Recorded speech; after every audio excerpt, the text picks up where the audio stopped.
Thank you very much. I will present my lecture in English, and I thank Georg that he translates into German. It might be a little long, but I thank your patience in advance. So I tried my best to keep it as short as I can, so devoting some space to each artist. I begin with Zhang Dawo. You see these two pieces here and some others in this space. Zhang Dawo, born in China in 1942, was a celebrated calligrapher and painter whose art built a bridge between tradition and modern expression. Trained rigorously in classical Chinese calligraphy, he spent decades mastering the discipline before transforming it into his own abstract visual language. His powerful blacking strokes, combined with vivid color, created works of great rhythm, spirituality, and humanism.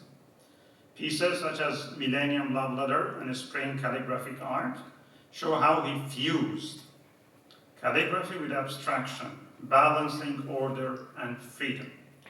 Exhibited worldwide and collected by the British Museum in London, his legacy continues to inspire.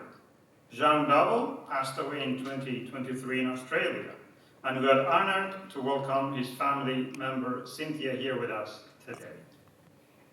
Peter Backhaus is considered the pioneer of archetypical, this is the term that he uses for his art, not archetypal, but archetypical expressionism. You see two of his works there and some other in the space.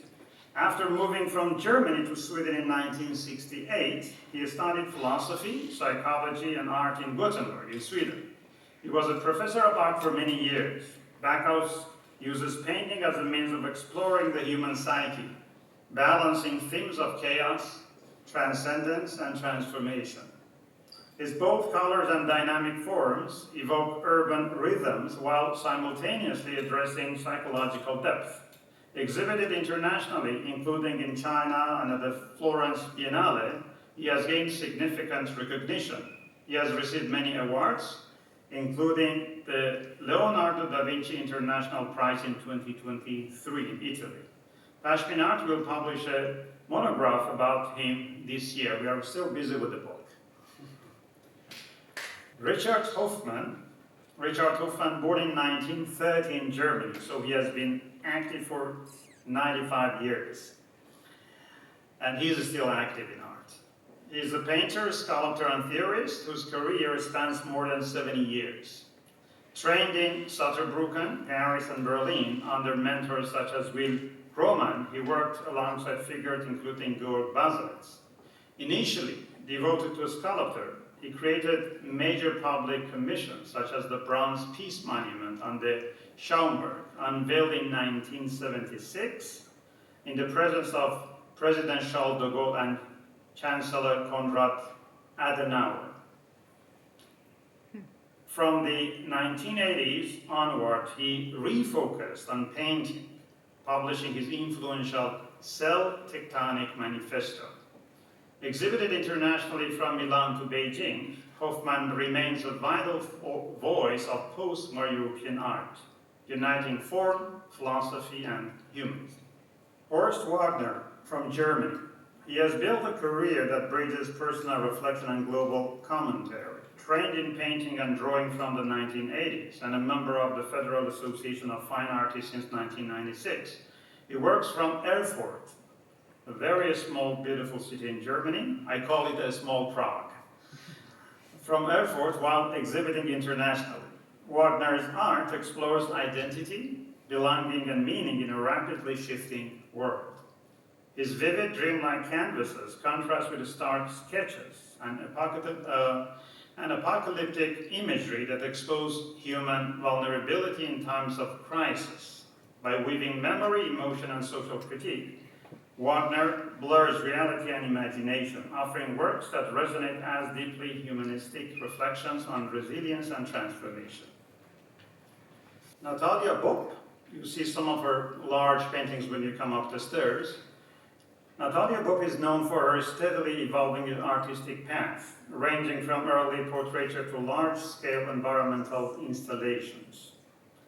Her career took her across Europe and Africa, where she gained recognition for her finely detailed portraits. From 2017, she shifted towards ecological themes, creating installations with monumental eye motifs that reflect the fragile unity of humanity and nature. Her work fuses precise artistic craft with a strong environmental message, urging viewers to reflect on ecological responsibility. Bopp's art embodies both personal sensitivity and global awareness, positioning her as a distinctive voice in contemporary art, inviting audiences to embrace mindfulness and interconnectedness. Alessandro Cardamone, an Italian artist living in Switzerland, is renowned for his neo-cubist contemporary figurative style, where fragmented forms meet luminous Mediterranean-inspired colors. He reimagines cubism through a poetic lens, softening its geometry with decorative motifs and symbolic detail. Rather than portraying pain or violence, Cardamone creates works that radiate harmony, vitality, and comfort. His canvases act as lyrical refuges, filled with warmth and emotional resonance, inviting viewers into a world of memory, imagination, and dreamlike perception. Through his fearless embrace of color and form, Cardamone celebrates freedom, life, and the enduring power of art to elevate the human spirit.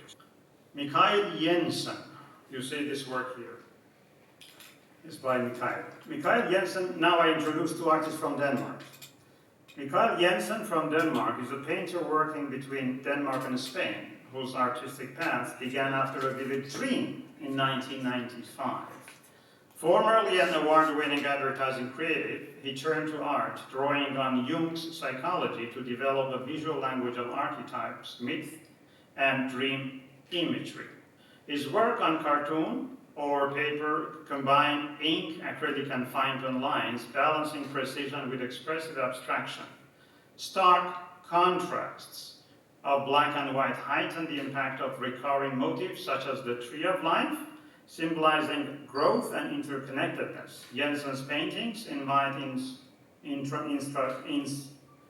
introspection, uniting personal symbolism with universal themes of transformation and resilience. Now I turn to our second Danish artist, Adam Gabriel. You see some of the small pieces there at the back. Some body paintings are also on the other side.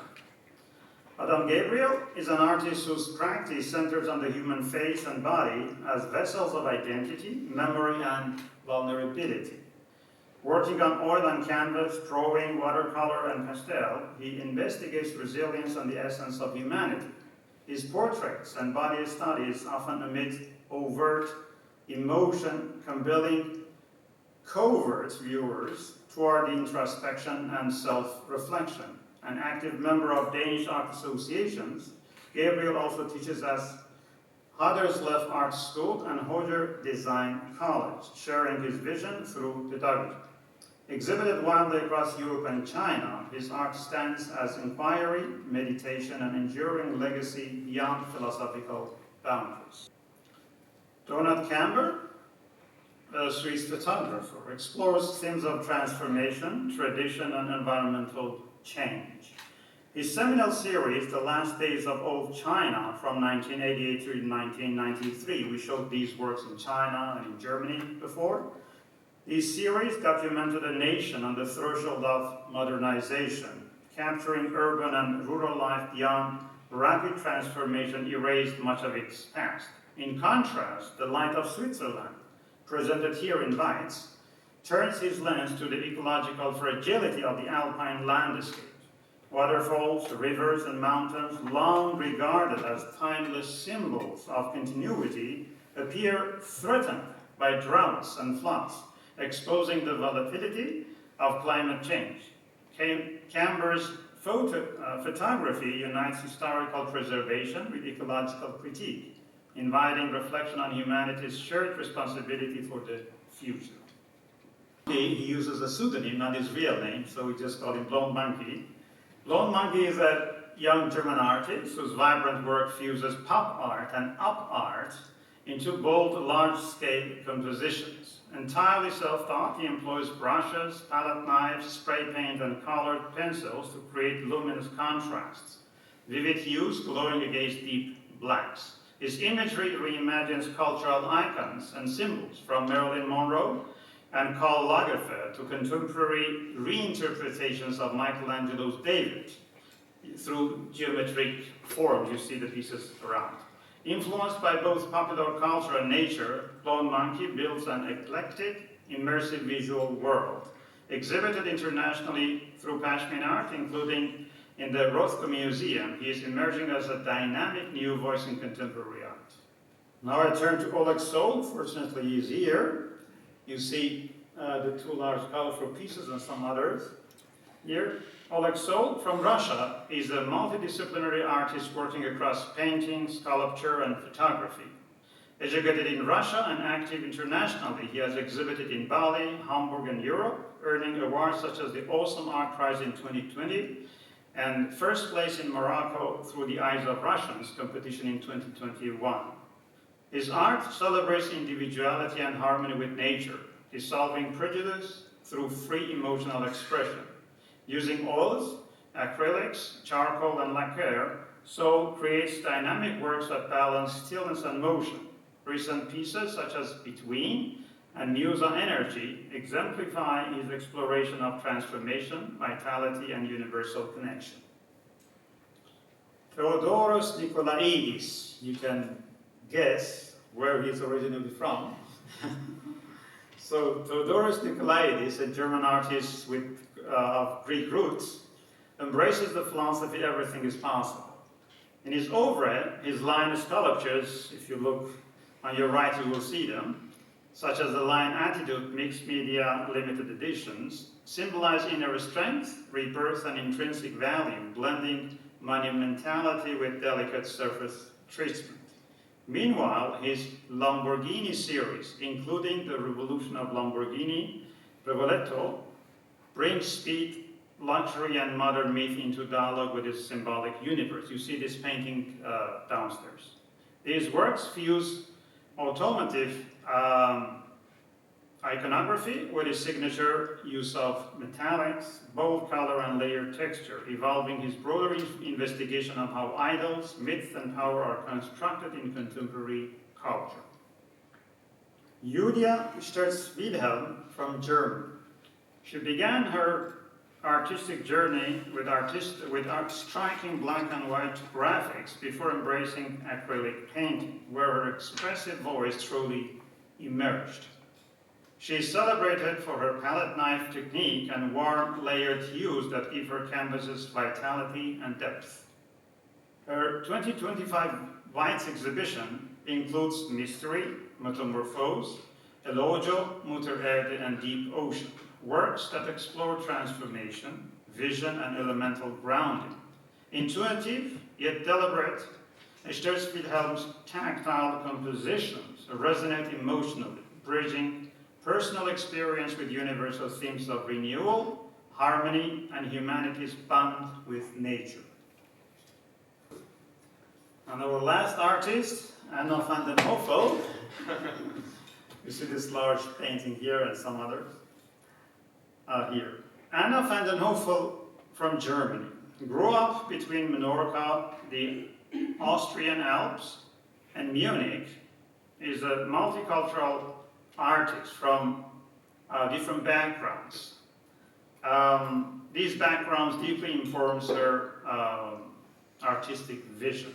Working on large canvases with acrylic, lacquer, earth, and mortar, she creates textured abstractions that fuse material experimentation with emotional resonance.